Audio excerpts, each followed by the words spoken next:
So last night's game, just bad football all around. Jalen Hurts had 5 turnovers, 2 turnovers on one play. They have had 9 turnovers in 3 games, lost those 3 games, and have scored 21 or less in all 3 games. Is there a Jalen Hurts problem or a Nick Sirianni problem with the Eagles? Oh, boy.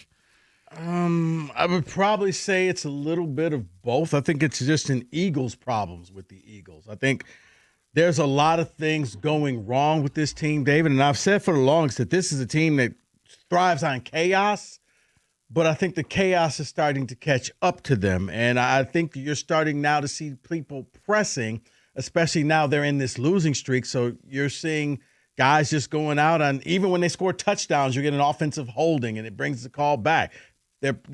Everybody's playing out of their lane. They're not doing what made them Super Bowl champions. Loss of a coordinator again. This Kevin Patullo's done a bad job. But the other thing is, you've seen some reporting. There's tension between teammates and Jalen Hurts. And I'm not some psychologist. I can just tell you, watching the game last night, even down to that last play, I do not like Jalen Hurts' body language. He looks like he is in a fog. I don't know what is going on. I'm with you, Rico. It's all of it is weird. It feels a lot like 3 years ago when they collapsed down the stretch and lost in the first round of the playoffs. It's very bizarre what's happening. Yeah, because this is the year that, you know what, if you have to go to Philly to play them in the playoffs, you're cool with that. Are you? Because they beat your ass. I was about to say, except for you don't get to be cool with anything here in Detroit. They beat your ass. To your point, Mike, I do think there's a reason more than just him maybe not wanting to be home. There's a reason why they brought Brandon Graham back for that locker room. Something else is going on, and they said, you know what? We need you in here. And now I guess in all fair, Jalen Carter didn't play last night. Neither did Lane Johnson. Yeah. But again, everyone's got injuries. No, Call the ambulance. Your quarterback turned it over 5 times, twice on one play. By the way, you mentioned Lane Johnson. The Eagles are now 15-27 when he doesn't play. He's their Penei Sewell. He's their dominant right tackle. He's been a phenomenal player, but injuries are really starting to stack up for him. And so the Chargers won last night, and Jim Harbaugh had a viral quote after the game. He says, Harbaugh said he would put this game into discussion, the best moments of his life, including the birth of my 7 children and my marriage. Why does he continue to do this stuff? Why?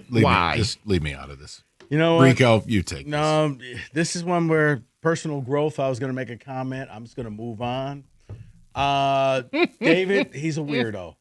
I think that's a PC way of saying it. He's just a weirdo, and weirdos do weird things, and they say weird things that make no sense only to them and the people who love him so. Like, oh, that's it really wasn't. This game should not compare to any of those other things. You didn't win the Super Bowl. You won a regular season NFL game on a Monday night at home. Correct. Let's touch on the Indianapolis Colts for just a quick second. Yes, Phillip Rivers has been signed back to their practice squad, but that's not what I want to focus on. Daniel Jones, of course, tore his Achilles. And then the trade deadline, they traded 2 of their first-round picks to get Sauce Gardner. So what does their future look like at the quarterback position? Well, they're in trouble now. Look, they made the Sauce move. You didn't plan on Daniel Jones having a potential career-ending injury.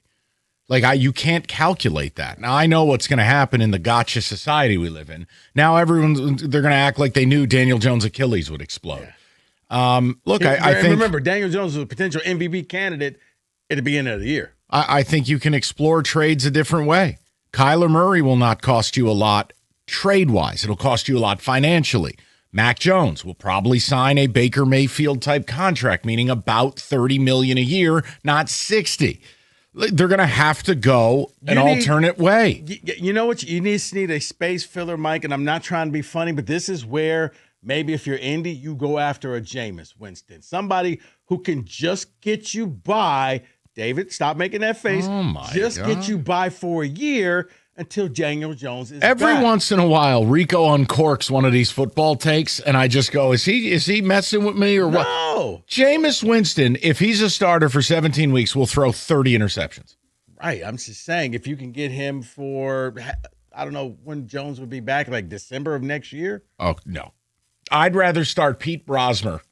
No, I'm saying, but this is one where you look at the backups and say, okay, what backup can we pick from another team? I got an answer. And give you one. Can you give me 1 year? And if it works, we're great. If it works, you found Sam Darnold. Okay, let me close it out with this one here. David is just. Who you got? I said I would go for Mac Jones. And if I think he's going to go for more money. Fine. Then I go for Kyler Murray.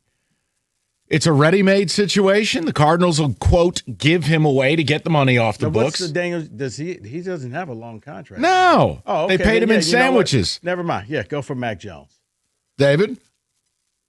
Last thing here, Tyler Shuck, they pulled off the upset against the Tampa Bay Buccaneers. Is he earning his shot to be the starter next year full-time?